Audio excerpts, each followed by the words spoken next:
Remake படம் பண்ணுற ஐடியாவே கிடையாது லைஃப்பில். எந்த கதையாக இருந்தாலும் நல்லதோ கெட்டதோ குப்பை கதையோ நம்ம கதையிலே எடுத்துருவோன்னு.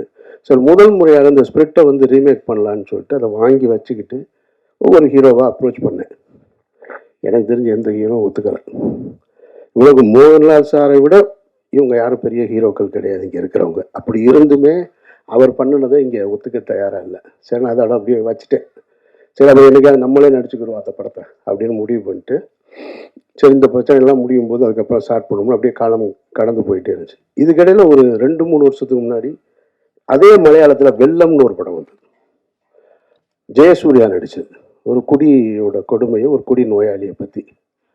சார், நான் அந்த படத்தை ஸ்பிரிட் தான் எடுக்கலை, இதை வாங்கி உடனே எடுத்துருவோம். ஏன்னா அதில் வந்து கொஞ்சம் மெஜஸ்டிக் லுக்கு ஸ்பிரிட்டில் மோகன்லால் சார் பண்ணது. இப்போ மோகன்லால் சார் பண்ணினதை நம்ம போய் பண்ண முடியாது. ஒரு ஒரு பெரிய ஒரு ஸ்டைலாக இருக்கிற ஒரு எஜுகேட்டட் போல இருக்கிற ஒருத்தவங்க இருந்தால் தான் சரியாக இருக்கும். ஒரு பெரிய சிந்தனையாளன் குடி நோயாளியா எப்படி இருக்கான், அவன் தன்னை குடி நோயாளின்னு ஒத்துக்கிறானா இல்லையான்றது தான் அந்த படத்தோட கதை.